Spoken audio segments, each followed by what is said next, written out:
Ladies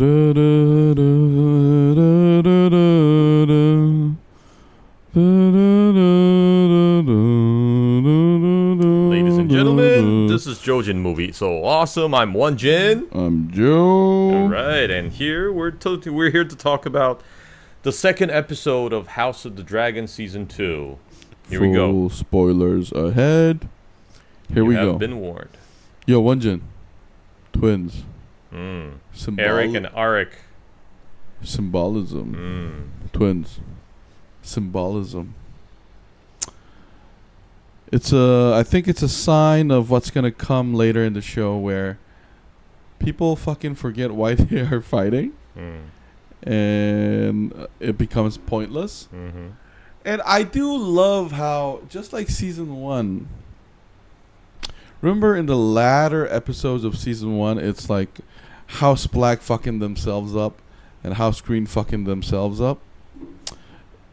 Season 1 was House Black fucking themselves up. Here it's the Greens.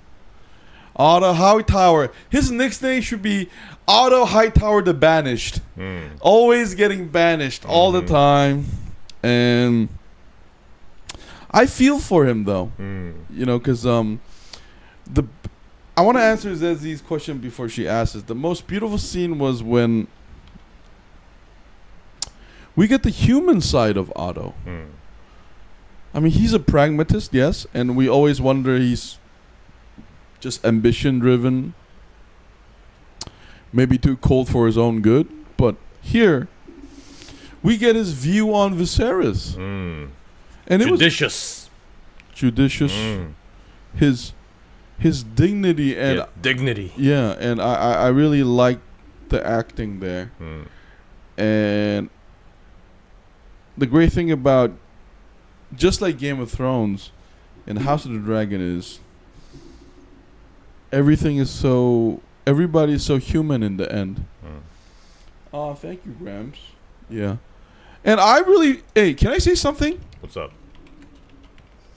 I felt like I was like thinking like Aegon, man. I hated when the small council were acting like bitches. I felt like Aegon was completely justified in his anger. That's right. Was it just me? Like, I felt like Criston Cole should have like killed himself for failing to protect the royal family. And like, I felt like that Ironclad guy, like, yo, big shout out to Aegon, because if it was Joffrey, I think that guy would have had his tongue chopped off like 10 minutes ago. Oh, were you threatened, my lord? I was like, I could have been. I was like, fuck yeah! What? Like, why is everybody treating Aegon like an idiot? Because I felt like he was justified.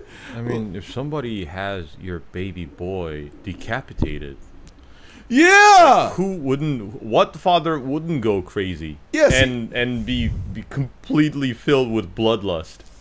Yes, I don't know. Like, again, I think you mentioned in episode 1 where why didn't Ratcatcher and them just kill the Lord and shit? I was just like, yo, guys, like, you realize he just lost his baby boy, right? Like, no, but I don't know, but I mean, I also understand Otto's frustration, because remember, he killed all the Ratcatchers, and we see that grieving mother outside the castle wall, just like, oh, my son.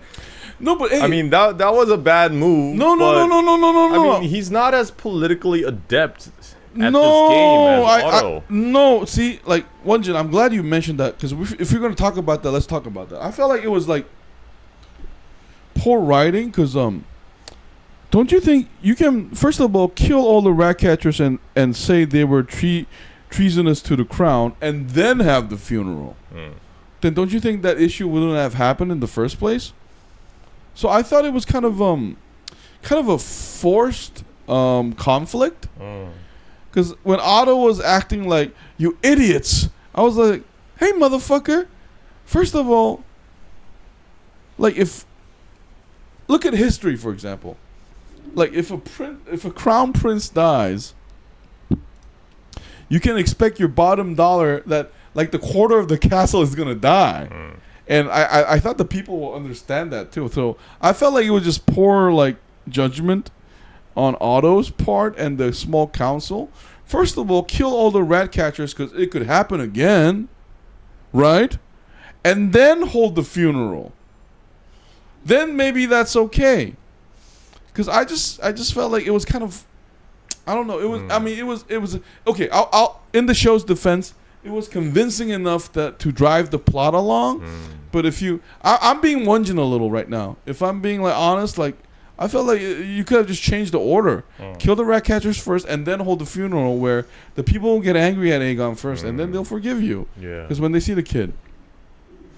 And I like this episode because again we get more focus on the kind of leader Rhaenyra would become. Because when she hears of the news, she's completely baffled by it. And if you think about it, Helaena is her sister.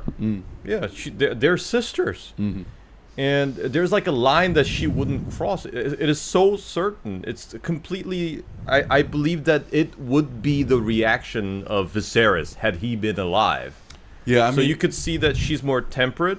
And like Otto says, she's more judicious. She at least has a common sense. It's the people who don't have these things who are causing all the trouble on both sides. Now we have Damon. I love Damon when she was talking, like she's completely baffled. He pretends like he doesn't know anything. It's like, No, but his face says it all. Yeah, but Rhaenys, she instantly knows, like, oh, you dumb son of a bitch. Yeah. And I like how even among the greens and the blacks, it's so much personal. I love Damon's narcissism where he says, "You were chosen as the heir so that." And Viserys was scared of me. Yeah, like because in Damon's defense though, we as an audience saw Viserys, I think more like in a more like omniscient view of him. So we know that we know the side of Viserys that he doesn't. Yeah, so we know that his motivation is actually much more complicated. I mean, maybe there was some part of that. Maybe. I don't know. It's up to interpretation, right? But that's how Damon sees it. But us as an audience, we also know the Song of Ice and Fire vow. And trust becomes such a big issue because that is the sacred duty. And I think that's going to come up again later when Damon and Rhaenyra actually fight again. Because they had it was such a realistic couple fight where the husband no longer wants to talk about it, and instead of riding his car out for a drive, he rides a dragon in full armor. It's like, fuck this. Yeah, yeah, and another great I think hint was I think Baela is a tough woman, like who's Baela? Damon's daughter. Jacaerys' future wife. I think like they intentionally put her scene in here because she's gonna have some dragon fights later. Because I feel like she is. And I think was it Rhaenyra? She orders her on patrol. Yeah. I think that's a hint of possibly her demise or her bravery. You know, or both. What do you mean you're being Won-Jin? Yeah. No, because Won-Jin is nitpicking. So I was nitpicking a little. In the subtitle, we put symbolism in our title, and I want to talk about the symbolism of the funeral session and this dust sequence that Rhaenyra sees, because when Helaena is going through the funeral procession, you know, people throw, what was it, like some crops or something? Flowers, and it's like flying in the air, and we cannot, I mean, I couldn't help but think that they look like ashes. It's kind of like an ominous foreshadow of what's to come. And Rhaenyra sees the same thing in her room. You see that dust flying up in the air. It's like floating, and they again look like ashes. No, but I think that's like I'm glad you mentioned that because I thought Rhaenyra has a dreamer power she doesn't know yet. Oh, okay. Because I think it's kind of a hinting at that. Because Helaena, she looks at the world differently than us. Yeah, she's also, I mean, I don't think she's aware of it, but she has. No, I think she's aware of it. She always has this like premonition. No, she's completely aware of it. I'm just saying, like, she looks at the world differently, and I thought that was just like symbolism of the futility. Skywalker, what's up? Skywalker, like of what's to come, and another great detail. See, this is that's why I give D&D a lot of credit for Game of Thrones is when the fucking wheel got stuck on the fucking mud. I was like, it's just Cersei's body gonna. I thought the head is gonna fall off. I thought it was gonna fall off or something. Yeah, I was like, fuck you. And then Helena's gonna faint. Yeah, like what the fuck? And oh my god, I call him detail oriented. Yeah, like I like. Are you talking about Won-Jin? I was just like, fuck, don't do that. Please don't do that. And that was such a great pull and push on the audience. And another great detail I did love was Criston Cole.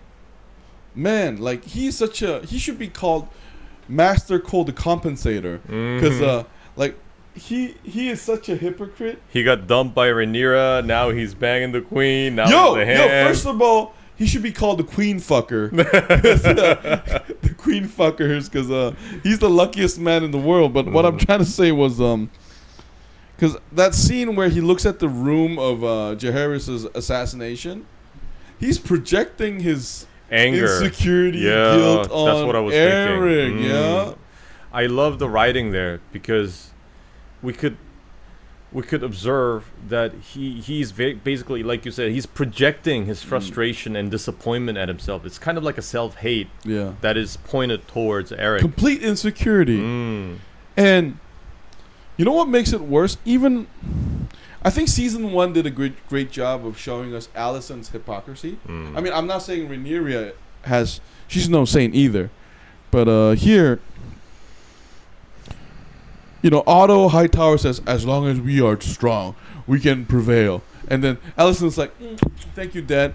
I'll bring you back once you're done. And then she goes and then finger fucks Cole. And then, like, you get the sense that she's kind of on board with Cole's plan. Like, of going crazy, right? There was this huge symbolism of them. Because them fucking is such a passionate thing.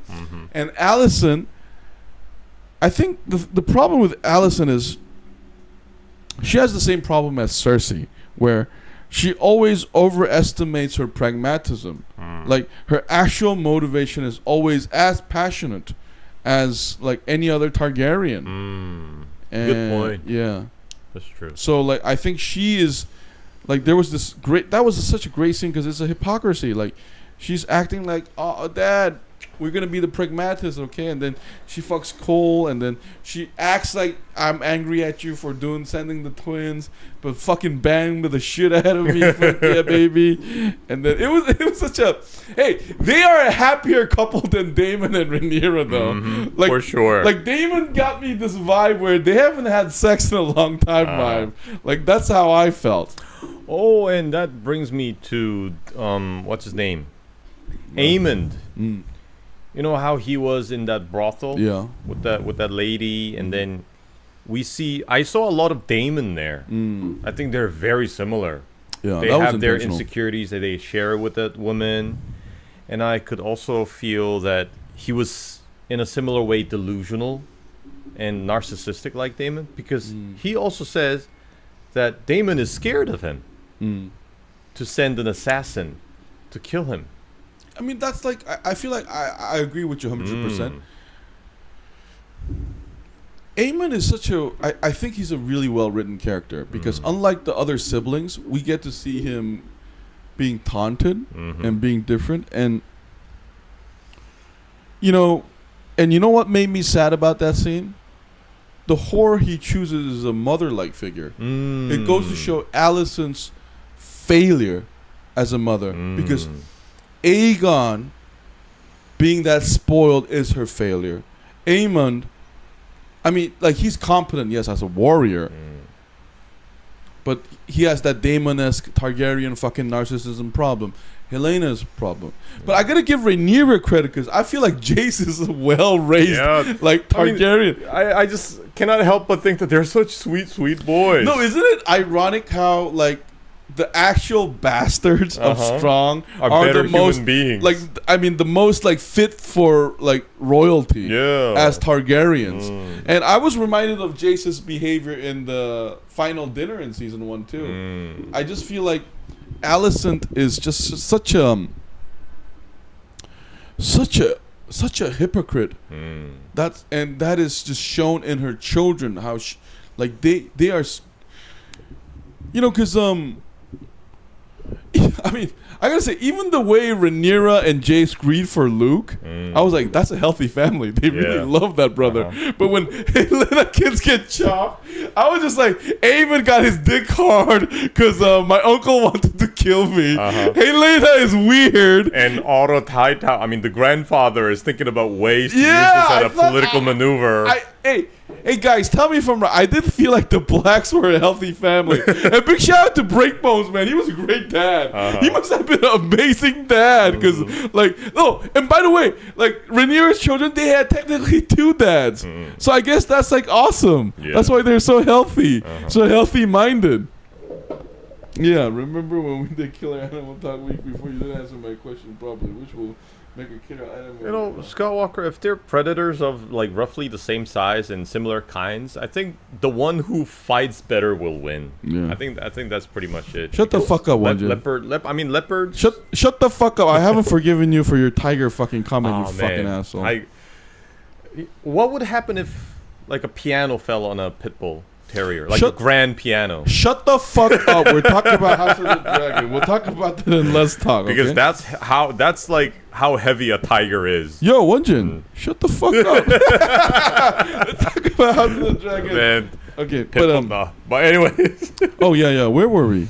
Oh, we get to see the Sea Snake's bastards again, and then I think that's gonna play some role. I think. Yeah. So far, it doesn't really have much substance to follow, but we all know that it's written there for a purpose. I think he's gonna be a dragon rider, and that may be involved with Baela or some shit. Or maybe we're about to witness this huge maritime battle or something. Yo, Won-Jin. I have a theory. I think Damon is gonna watch Baela die and not show any emotions. Oh, okay. That's. I would say that would be consistent of him. Yeah. Yeah, considering his track record. Yeah. He is. He's a very. He almost reminds me of what's that guy who got his eye popped by the mountain in Game of Thrones season 4? What's his name? The Viper. Yeah, the Viper. The Prince. Oberyn Martell. Oh, that's right, Martell. He's Oberyn Martell, except Oberyn Martell had loyalty, and this guy is actually because I think Rhaenys is such a there's a reason why she's a queen, the queen that never was, because she's so perceptive. And I love how she keeps banging Sea Snake, and they do this makeup sex after all that. I love their conversation. Yeah, I do. He has problem with women being on charge. Yeah. And the Sea Snake is I have no problem with that. That's pretty exciting from time to time. Yeah. No, that's Jay-Z and Beyonce in bed right there for us. I do love that couple the most, because they are, despite all their flaws, especially Sea Snake's obsession over legacy, they are really how do I put it? They do have the widest view of the situation. They are really kingly and queenly, and I do and I have a bad feeling that they're both gonna die too. Maybe especially Rhaenys, because you know how Game of Thrones punish insightful women? Yeah, not just insightful women. Remember in season 1 when she had the chance to kill all the Greens at the coronation ceremony, and she decided not to? That's what's gonna punish her. That's gonna cost her life. No, but see, she should have killed them all right there, but she didn't, so she's gonna die. No, but that's why Damon and she is different. That's why she is queenly, and Damon is not. And that's why she's gonna die. You think that dignity and that dignity's gonna cost her? I mean, because remember, Ned Stark. Loyalty. Loyalty, dignity. What killed him, Tywin said, and Arya said loyalty. You're too smart for your own good. Yeah, I mean, I do think I'm definitely getting a lot of Rhaenys, she's going to die horribly violent. Or at least, but the thing is, though, I do think she's going to die Targaryen. Because I do think she is, because they keep talking about Meleys. I will be really disappointed if I don't get to see Meleys actually in battle. Besides the escape thing. Yeah. And you know what I really want to see, Won-Jin? I want to see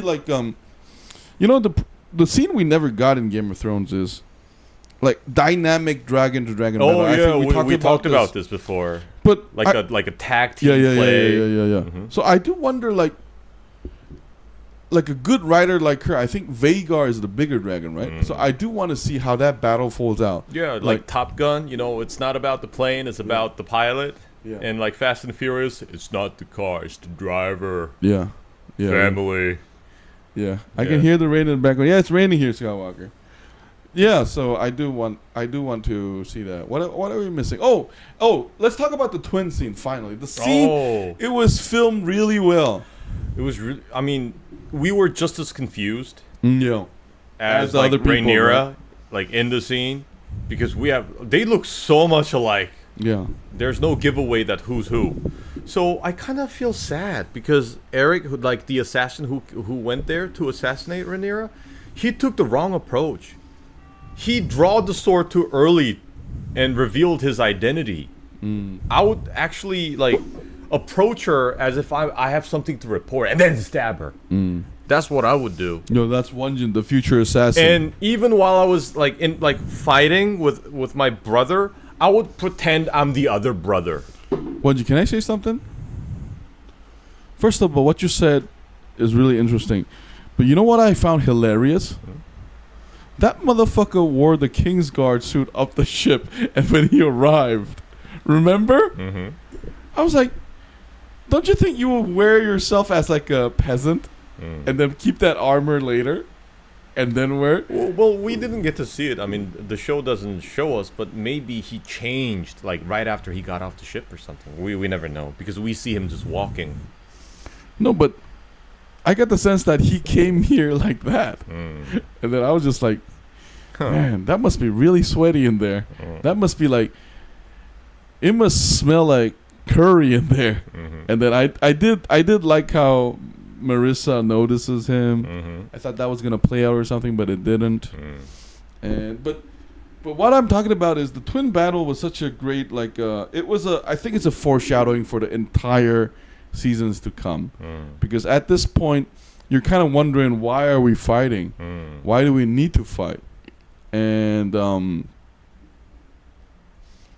I think both sides have so much to lose, and we are already ramping up for some dragon battle. That's crazy, because that's why I think Baela was shown with the arrow and shit.